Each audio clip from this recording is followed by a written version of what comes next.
ఏ రోజైనా మీరు తెలుసుకున్నారా? మీ ఇన్స్టిట్యూషన్కి ఒక చిన్న ఇబ్బంది వస్తే మీరు ఎంత గిలగిల్లాడతారు. మరి పేదలకు ఉపయోగపడేది ఈ రోజు అర్ధాంతరంగా దాని మీద మీరు యాక్షన్స్ తీసుకొని మీరు గందరగోళం చేయాలనుకుంటే ఇది న్యాయమా? నెల్లూరు ప్రజలు మీరు చెప్పండి. మీ అందరికీ తెలుసు కదా ఎంత సర్వీస్ చేసిందో నెల్లూరు రెడ్ క్రాస్. అంత అర్జెన్సీ ఏముంది? ఎందుకు ఈ విధంగా చేయాలనుకుంటున్నారు? అయినా నేనేం ఉండాలని నేనేం కోరుకోవట్లేదు. నేను ఏ పని చేసినా పర్ఫెక్ట్ గానే చేయాలనుకుంటాను. కాలేజ్ చూశాను, తర్వాత రెడ్ క్రాస్ చూశాను, తర్వాత టీచర్ ఎమ్మెల్సీగా చేస్తా ఉన్నాను.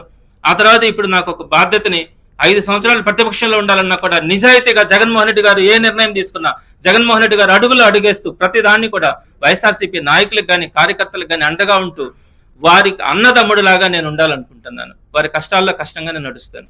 నేనేం తప్పు చేశాను? ఎవరికైనా పొలిటికల్ ఇష్యూస్ ఉంటాయి, పొలిటికల్ ఒపీనియన్స్ ఉంటాయి, వాళ్ళ బయట చేసుకోవచ్చు. కానీ రెడ్ క్రాస్కి వచ్చేటప్పటికి ఒక ప్యూరిటీతో పనిచేస్తాం. ఈ రోజుకి కూడా మేము 15 మంది కలిసే ఉంటాం. ఇప్పుడు కూడా ఒక మీటింగ్ పెట్టుకున్నాం, డిస్కస్ చేసుకున్నాం. కాబట్టి ఇది మంచి సంప్రదాయం కాదని తెలియచేస్తా ఉన్నాను. వాస్తవాలు తెలుసుకోవాలి.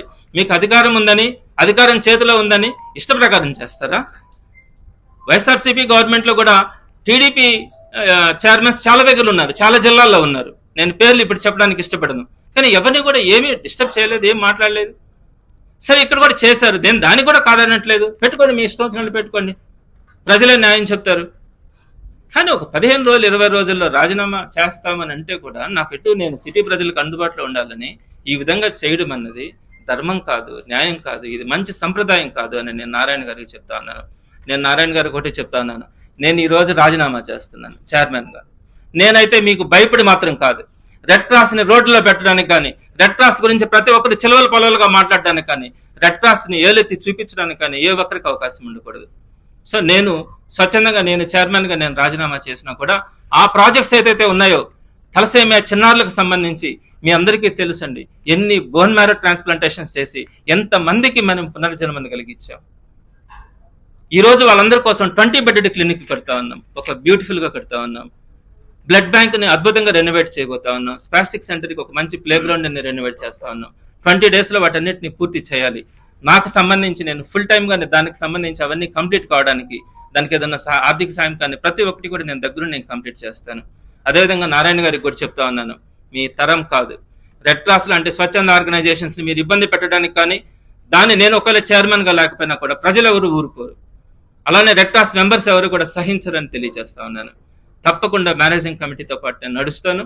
ఆ రెడ్ క్రాస్ కు సంబంధించి నేను చైర్మన్ గా ఉన్నా లేకపోయినా ఆ ప్రాజెక్ట్స్ అన్ని కూడా సక్సెస్ఫుల్ గా రన్ కావడానికి నా వంతుగా నేను ప్రయత్నిస్తానని, దానికి సహకరిస్తానని కూడా నేను మీ ద్వారా అందరికీ కూడా తెలియజేస్తా ఉన్నాను.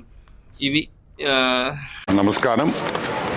ఈరోజు MLC YCP MLC Chandrashekar Reddy ఈరోజు ఆయన రాజీనామా చేస్తూ ఆయన వివిధ కారణాలు ఎందుకు ఆయన రాజీనామా చేశాడు అనే విషయాన్ని చాలా సుదీర్ఘంగా ఒక 32 నిమిషాలు ఒక ప్రెస్ మీట్లో పదే నారాయణ గారి పేరు ప్రస్తావిస్తూ, మా సారు మంత్రి నారాయణ గారి పేరు ప్రస్తావిస్తూ, నారాయణ గారు ఆయన ఏదో గన్ను పెట్టేసి బుల్లెట్ దింపుతానా లేదా నువ్వు రాజీనామా చేయకపోతే అన్నట్టు కథలు అల్లి అతను ఈరోజు ప్రెస్ మీట్ పెట్టడం జరిగింది.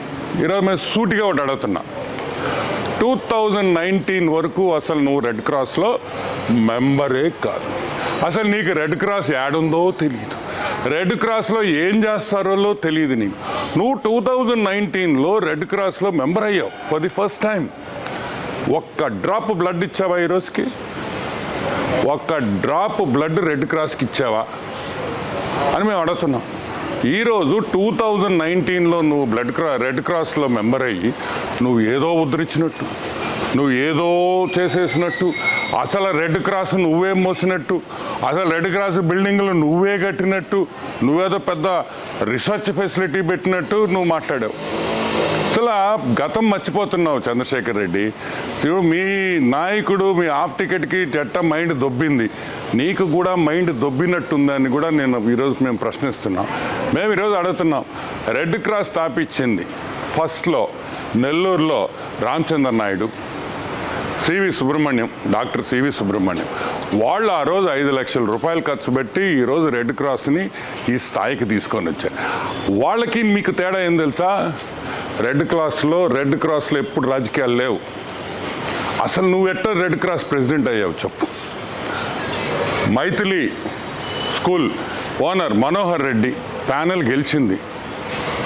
నువ్వు వెన్నుపోటు పడిచి మైథిలి స్కూలు ఓనర్ని వెన్నుపోటు పడిచి నువ్వు ప్రెసిడెంట్ అయ్యావు. అసలు నీ ప్యానెల్ కూడా గెలవల. ఈరోజు సింపుల్గా మేము అడుగుతున్నాం, నారాయణ ఇది చేశాడు, నారాయణ సార్ అది చేశాడు, నారాయణ సార్ చాలా చేశాడు, అవి కూడా చెప్పు. నారాయణ సార్ ఏం మంచి చేశాడు నెల్లూరుకి, నారాయణ ఏం అభివృద్ధి చేశాడు, నారాయణ హాస్పిటల్స్లో ఎంతమంది పేదవాళ్ళకి ఈరోజు సేవలు చేస్తున్నారు, బస్సులు పెట్టి సేవలు చేస్తున్నాడు అనే విషయం కూడా చెప్పు. ఈరోజు నువ్వు Nellore town constituency, Nellore bit 1 కాన్స్టిట్యువెన్సీని నువ్వు గత 2 నెలలుగా నేను వచ్చి నెల్లూరు ఎరగదీయాలి, నేను పెద్ద నాయకుడిలాగా నువ్వు ఫీల్ అయిపోతున్నావు. చెయ్యి.